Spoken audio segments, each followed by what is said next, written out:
Indonesia akan menghadapi Tiongkok 5 Juni nanti. Di pertandingan pertama, Tiongkok mampu mengalahkan pasukan Garuda 2-0. Lalu bagaimana agar Jay Itzes dan kawan-kawan mampu membalasnya di Gelora Bung Karno? Kita akan bahas bersama analis sepak bola Gita Suwondo. Bung Gita, apa kabar? Baik, Rizka. Sehat ya? Apa kabar? Sehat.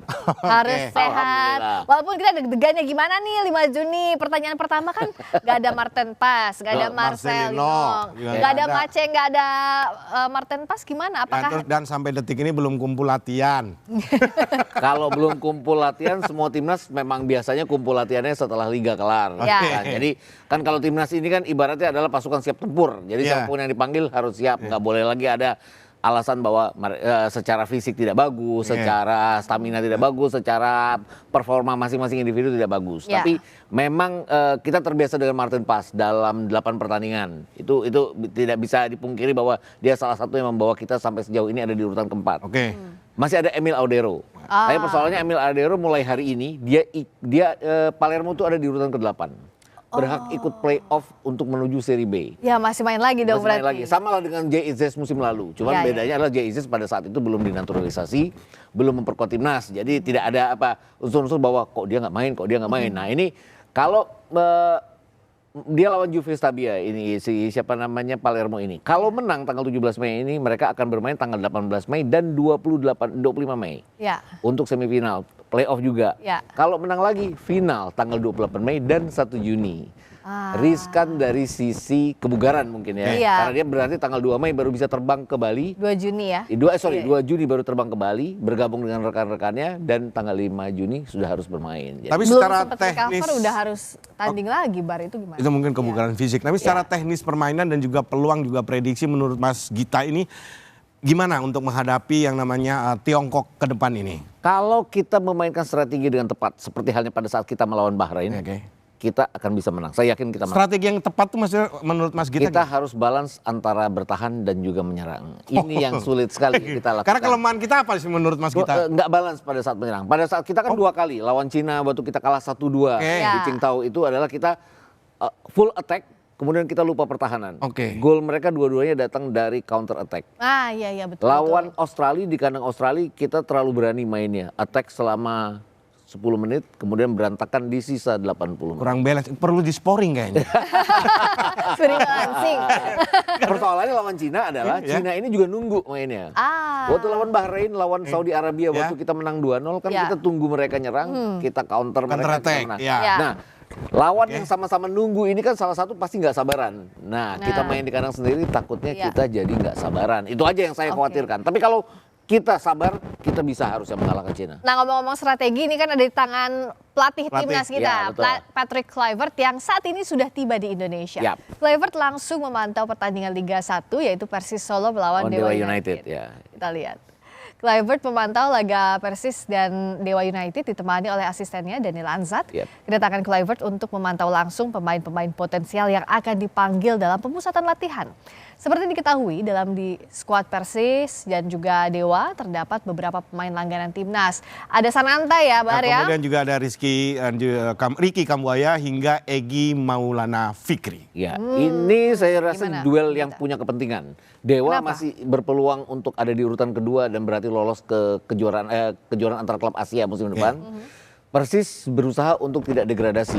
Jadi ini pasti adalah duel yang dua-duanya punya kengototan pemain-pemainnya. Jadi nggak ada istilah bahwa mereka main slow karena hanya menghabiskan jadwal, menghabiskan sisa musim. Ini yang saya pikir ada Egy, ada Ricky, dan juga ada Ramadan tadi. Ini kenapa Kluivert ada di sana.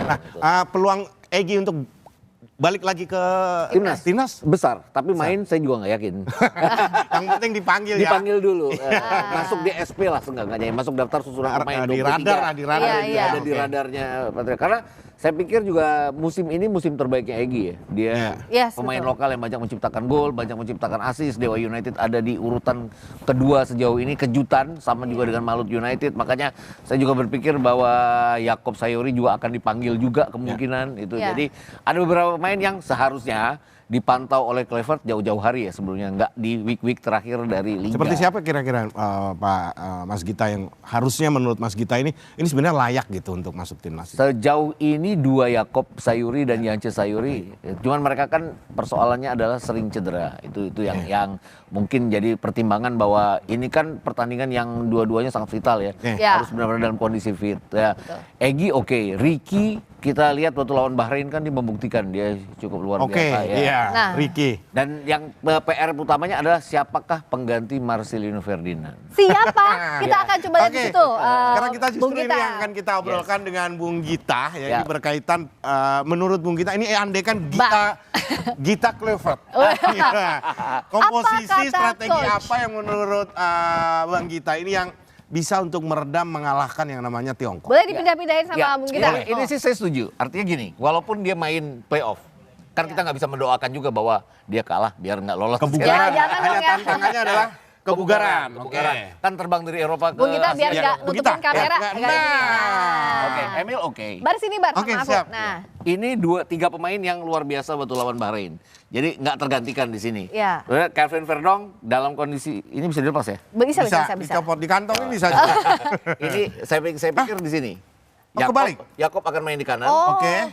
Sorry. Gitu. Yakob akan main di kanan.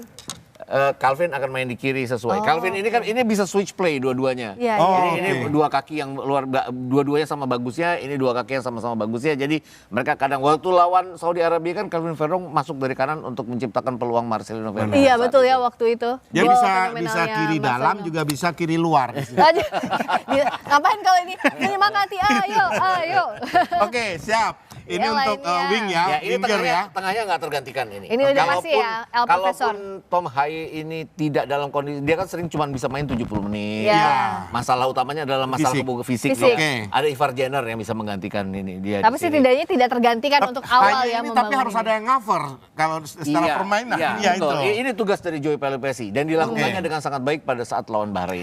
Kita lihat Pelupessy ini saat dia baru masuk, dia jadi salah satu motornya timnas waktu itu ya. Makanya agak mengherankan kok dia nggak dimainin waktu lawan Australia. Tapi nggak usah lah, penyesalan yang berlanjut kan nggak ada gunanya ya gitu kan ceritanya. Jadi rasa-rasanya dengan dia main bagus lawan Bahrain, dia akan juga berusaha main bagus nanti lawan China. Nah, yang jadi ini Emil yang jadi pertanyaan dan juga ditunggu-tunggu, ini siapa yang gantiin ini Marcelino? Satu-satunya mungkin ini Eliano Reinders ya. Tapi Eliano bukannya performanya belum terlalu maksimal dalam beberapa salah satu peluang yang kemarin harusnya bisa jadi gol ya. Jadi gol. 90% gol sebagai cadangan. Tapi di Zwolle keluar dari zona degradasi dan sudah pasti tidak terdegradasi, bahkan tidak ikut playoff untuk degradasi berkat jasa dari Eliano Reinders. 4 pertandingan terakhir dia main terus. Apa yang membuat itu Eliano dalam 4 pertandingan itu lebih dewasa, lebih mature?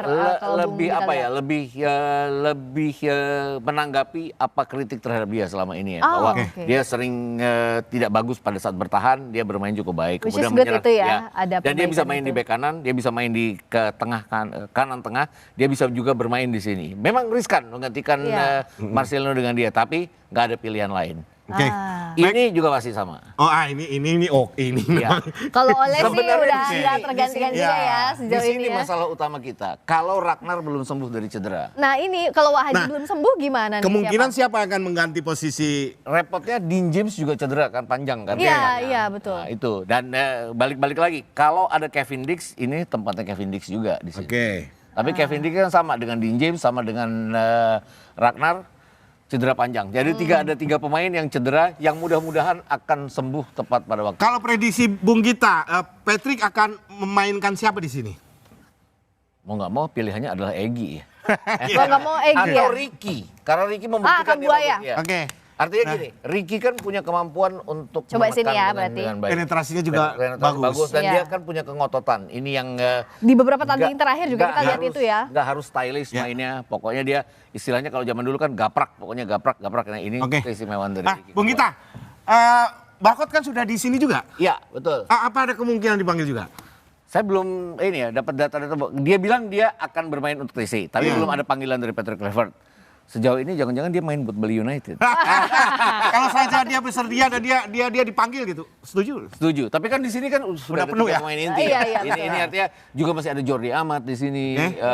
Mungkin Miss Hilgers ya, walaupun Miss Hilgers dalam 2 pertandingan lawan China dan lawan Australia kan dianggap sebagai penyebab kita sering kebobolan karena dia terlalu sering terlambat untuk mundur ke belakang. Jadi saya pikir Elkan oke, tapi mungkin hanya sebagai cadangan. Bung Gita, tapi apa sih yang harus diwaspadai lawan Tiongkok? Jangan sampai kalah lagi. Karena kan ini jadi salah satu pertandingan yang krusial. Mau nggak mau kita harus dapat poin banyak. Betul, 3 poin malah. 3 poin harus diambil. Saya dalam tanda kutip kita harus mengurangi kegatalan kita untuk menyerang. Gatal menyerang, jangan harus sabar. Repotnya adalah lawan Bahrain, lawan China, lawan Arab Saudi itu kita bisa sabar karena mereka nyerang. Mereka China ini juga bertahan. Dua tim yang bertahan kan salah satu pasti akan greget untuk kepancing. Itu kita kepancing waktu dipegang Shin Tae-yong melawan China di kandang China. Karena waktu itu kita juga kalahnya lewat counter attack ya, peluang itu ya. Kita menganggap bahwa China sudah kalah 3 kali berturut-turut. Ya udahlah gitu ya. Kita 3 kali draw, bahkan harusnya menang lawan Bahrain kalau tidak ada perpanjangan waktu. Jadi percaya diri yang tinggi, nah itu yang justru keluar kita balik serang. Betul. Jadi temanya adalah nanti waspadalah gitu. Tapi harus percaya diri juga, tapi jangan lupa waspada, jangan juga dan siapa tahu terpancing tadi ya. Siapa tahu Australia bisa dikalahkan oleh Jepang, jadi peluang kita mungkin tetap terjaga untuk langsung lolos Who tanpa knows, ya walaupun kan Hajime Moriyasu pelatihnya Jepang bilang bahwa mereka akan memakai pemain lokal, tidak pemain-pemain Eropa. Nah, itu kan berarti Jepang juga mengurangi kekuatannya yang bisa dimanfaatkan oleh Australia, tapi bisa juga dimanfaatkan oleh kita di pertandingan terakhir. 5 Juni kita tunggu, kita dukung Garuda sampai menang pokoknya ya. Bung Gita, terima kasih banyak. Sama-sama. Sehat selalu. Siap.